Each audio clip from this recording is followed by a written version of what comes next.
दर्शकबिन यी वृद्ध दम्पति हिजोसम्म हाम्रो कोही छैन भन्दै रुँदै मिडियामा आएपछि एकजना सहयोगी दाताले घरसम्मै राहत सामग्री केही खानको लागि र केही पैसा दिएपछि यति बेला उनीहरू खुसीले गदगद भएका छन्।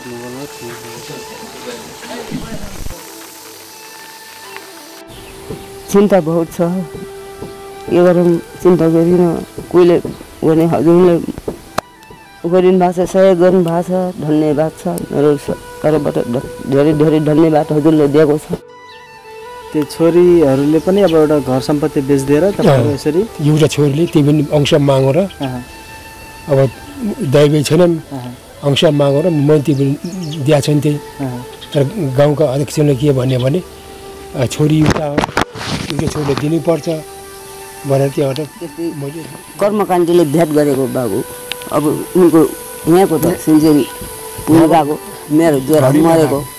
अब मैले हुँदैन, अब मेरो पछि के पर्छ कस्तो पर्छ म त मार नि भन्ने, म झुट बोल्दिनँ बाबु। फेरि भगवान् त्यही हुनुहुन्छ, जसको तस बटुल्नु पर्छ, झुट बोल्नु के मिल्छ र। मेरो यस्तो कर्म बिग्रो। मलाई छोरी पनि एउटा छोरी देवीले काम दुपट्टा गरेर माल फालो राखेको बाबु। एक गएर मेरो एउटा छोरी त यहीँ छ पाहाडमा, उनी रोल्पाको छ लागेको। मेरो मनमा बहुत दुःखी छ, बहुत के सोच्दाखेरि मलाई खाने मन पनि लाग्दैन, बस्ने दिल पनि लाग्दैन। कहाँ जाऊँ कहाँ जाने, कता कता गयो नि मर्ने, कोही खोलानी बोकिन मर्ने कि जडीबुटी खाइकन जडी खाइन्। किन त्यस्तो भन्नुहुन्छ आमा? यस्तो सोच छ मलाई, बहुत सोच छ बाबु। पिर नगर्नु न आमा। तपाईँलाई छोरीहरूले बुवा हामीसँग बसोस् भनेर भन्नु न छोरा छोरीहरूले? नै भनेन। किन? पहिला त भने पछि दुबिमार हामी हेरौँला, हामी पारौँला भन्न जाउँ हुन्छ त तिमी पालेपछि एउटा छोरी भन्ने मैले अब जमिन बेच्दै भाइले छोरा छोरी छन्, उनको सबै पुग्दो छ। तपाईँहरूको वृद्ध भत्ता त आउँदो होला नि? कहाँको होला बाबु, बनाएको छैन तिर भनेर। वृद्ध यहाँको त नागरिक छ, मेरो नागरिक छैन। तपाईँको नागरिकै छैन आमा? छैन बाबु, छैन। सब्स्क्राइब गर्नुहोस् जन आवाज नेपाललाई अनि बेल आइकन दबाउनुहोस् नयाँ अपडेटको लागि। आमा हजुरको नाम के हो? मेरो रामकली। रामकली है? रामकली के हो? रामकली डमिनी हो नि त। मेरो बाउ बाजे फेरि 52 हुन्। बाजे 52बाट खसेको हो। 52बाट खस्नु भयो। बुवाको नाम के होला? बुवाको नाम के हो? मेरो नाम लालबहादुर। लालबहादुर? लालबहादुर के हो? छेत्री। हजुर चाहिँ छेत्री हुनुहुन्छ रहेछ है? हजुरको घर चाहिँ कहाँ हो? मेरो घर पर्छ मसिना। मसिना? हजुर मसिना। यो कहाँ कुन जिल्लामा पर्छ? दाङको मसिना हो कि अथवा होइन पाहाडको मसिना? रोल्पा मसिना हो? रोल्पा जिल्ला। यो बुढेसकालमा तपाईँहरू दुईजना होइन यो दाङको एउटा यो कोठा भाडामा बस्दै हुनुहुँदो रहेछ। कहिले आउनु भयो यहाँ दाङ? अहिले यहाँ बसेको बाबु 7 वर्ष हुन्छ। यो भाडामा बसेको, यो कोठा भाडामा बसेको तपाईँहरू 7 वर्ष हुन्छ है? 7 वर्षमा तपाईँहरू यहीँ बस्नुभयो? गिट्टी कुदिकन गुजारा चलेको छ सर।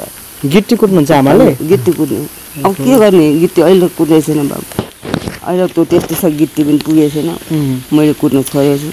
के कारणले गर्दाखेरि तपाईँहरू रोल्पाबाट यहाँ दाङ आउनु भयो? होइन यस्तो हो नि, यहाँ पहिले गएको इन्डियामा, म फेरि मेरो घरवालासित गएको। यस्तै हुनाले उहाँ त्यस्तै कर्मकाण्डीले भेट गरेको बाबु। अब उनको यहाँको त सिन्जेरी पुग्नु गएको, मेरो ज्वरो मरेको। अब मैले हुँदैन, अब मेरो पछि के पर्छ कस्तो पर्छ म त मार नि भन्ने, म झुट बोल्दिनँ बाबु। फेरि भगवान् त्यही हुनुहुन्छ, जसको तस बटुल्नु पर्छ, झुट बोल्नु के मिल्छ र। मेरो यस्तो कर्म बिग्रो। मलाई अब घरबार मैले गर्दिनँ, म माटा नि बन्छु भन्ने मैले त्यहाँलाई कपडा पेने थिएँ हजुर। त्यहाँबाट यहाँले फेरि के गरौँ कताबाट के भयो बाबु। अब के कोही शर्मा होला, कोही विशालमा होला, मैले भन्न सक्दिनँ। भनेपछि तपाईँहरू दुवैजनाको दोस्रो विवाह है? हजुर।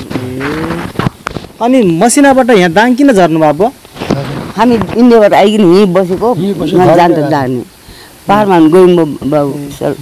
तपाईँहरूको छोराछोरी हुनुहुन्न? छन्, भएर के गर्छ। छन्, छोरी छ एउटा। छोरी हुनुहुन्छ? हजुर। छोरी कहाँ हुनुहुन्छ? छोरी उबाङ गएर। उतै हुनुहुन्छ रोल्पातिर? यहाँबाटको सौदाको छोरी छ। मेरो पनि छोरी, दुई पनि छोरी थिए बाबु। मेरो छोरी त एउटा कति 4 बहिनी छोरी एउटा छोरा 6 महिना छोरा मरो 8 महिना पाले छोरी मरो एउटा 18 वर्ष छोरी मरो त्यहाँ 2 बहिनी थिए 2 बहिनी छोरी पनि एउटा छोरी देशले काम बिपट्टा गरेर मारी फालो राखो बाबु एक गरे एउटा छोरी त यही छ पारमा रोल्पा त्यो बुढेसकालमा तपाईहरुको गुजारा कसरी चलिरहेछ त बुवा आमा ए बाबु कुरा गर्ने हैन दुःखले के छ कस्तो छ हजुर कि भगवानले थाहा होला कि आफ्नो दिलले थाहा होला बन्न आउलाए सबैले देख्छ मन आउलाए कोही देख्दैन हजुर त्यस्तो रोएको छैन म के सोच्छु के सोच्छु मेरो मनमा आगो लागेछ मेरो मनमा बहुत दुखी छ बहुत के सोच्दाखेरि मलाई खाने मन पनि लाग्दैन बस्ने दिल पनि लाग्दैन कहाँ जाम लेकर जाने कता गए मर्ने कोही फलानु बोकिन मर्ने कि जडीबुटी खाइकिन जडी खाइन् किन त्यस्तो भन्नुहुन्छ आमा यस्तो सोच छ मलाई बहुत सोच छ बाबु पिर नगर्नु न आमा किन के भयो र आमा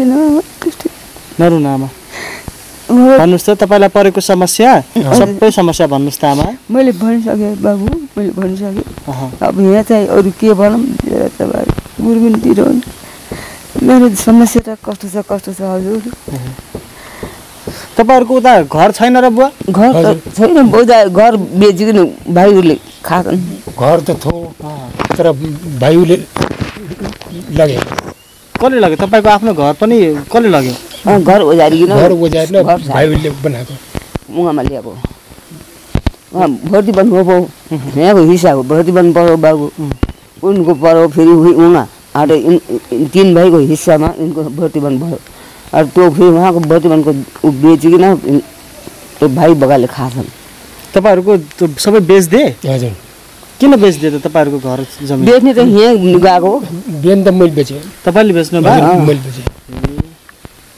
बेचेको अंश पाउनु भयो त पैसा पैसा कहाँ पाउने बाबु आदि 25,000 मा एक जमैले खायो 50,000 मा बेचेको बाबु 50,000 मा बेचेमा 25,000 जमैले खाछ 25,000 यहाँले मिल्नेमा जम्मै कति दिएछ रे कति दिएछ कति रहेछ दिएछ नि त्यस्तो 2-3 हजार दिए होला तपाईलाई छोरीहरुले बुवा हामीसँग बसोस् भनेर भन्नु न छोरा छोरीहरुले नै भन्दैन किन भन्दैन किन भनेन पहिला त भने अब पछि दुबुवारमा हामी हेरौँला हामी पालौँला भन्न जाउँ त्यहाँ हुन्छ त तिमीले पालेपछि एउटा छोरी भन्ने मैले अब जमिन बेच्दै भाइले र पैसा त जाउँले मेरो हातमा परेन जाउँ हातमा पर्यो त्यहाँ पछि म राखिदिन्छु पछि लग्नुला दुबुवार भएपछि भनेर म फेरि उहाँबाट यहाँ आइएँ आएपछि फेरि पछि जाउँ आएर कति 500 रुपियाँ दिइन गएँ त्यहाँ फेरि म गएर पछि 1000 रुपियाँ दिएँ त्यहाँ छैन होइन पछि भयो भने तिमीलाई पनि त्यहाँ म जाँदैन गएको छैन हेर्नुहोस् अहिले 3 वर्ष भयो भनेपछि तपाईहरुको भएको घर पनि बेचेर हैन तपाईहरुले न पैसा पाउनु भयो पैसा न घर पनि रह्यो अब के गर्ने यसरी कोठा भाडामा बसेर हाटा न मन हाटो भएको छ बाबु अब कोठा भाडामा बसेछ अब आफ्नो शक्ति छैन काम गर्ने कोही सकिन्न काम गरी खाने हुन्छ र त्यो पनि छैन त्यो हुनाले कोठा भाडा यत्रो 7-8 वर्षसम्म तपाईको छोरी भेट्न आउनु भएको छैन आछेन एकताल चाडबाड आउँदो यसो बुवा आमाको आशीर्वाद माग्नको लागि छोरी पनि आउने हो र आशीर्वाद माग्नु उनले पुग्दो पाएको छ बाबु उनले के को आशीर्वाद माग्नन् हाम्रो उनले के छोरा छोरी छन् उनको सबै पुग्दो छ तपाईहरुको वृद्ध भत्ता त आउँदो होला नि कहाँ होला बाबु बनाएको छैन तिले भने वृद्ध यहाँको त नागरिक छ मेरो नागरिक छैन तपाईको नागरिकतै छैन आमा छैन बाबु छैन ओहो किन नबनाउनु भयो आमा यत्रो उमेरसम्म नागरिकता के बनाइदिएन इन्डिया बसेको त्यबाट आइन कसले भनिन्छ मेरो चल्ने बोल्ने मान्छे कोही छैनन् कोही दाइ न भाइ को कि आफ्नो दाइबासी ए भाइ गर्दै ए दाइ मेरो यस्तो भएको छ गर्दै भन्ने हुन्थ्यो गाउँको छिमेकी मान्छेले हेर्दैन हजुर बाबु सबै शत्रु दुश्मन हुनेहरू छ कसैले हेर्दैन यही पनि आइकन मैले भने थालु उसलाई मलाई नागरिक त छैन बन्छ कि बन्दैन भनेर चलै गर्नु बोल्दैन अनि बुवाको त नागरिकता रहेछ तपाईले चाहिँ किन पाउनु भएन वृद्ध भत्ता मैले अब 17 वर्ष पुग्ने भने 70 वर्ष पुगेपछि हो 70 वर्ष पुगेपछि बल्ल मिल्छ गाविसमा गएर उले सचिवले 70 वर्ष पुग्नुपर्छ सेना दलित जातिमा 60 वर्षको मिल्छ हामी मगर मत पलाल्दा अब 17 वर्ष पुग्नुपर्छ बाजे भन्ने भने घर 17 पुगेको छैन हड्ताल म अब के भन्ने मैले त्यस्तै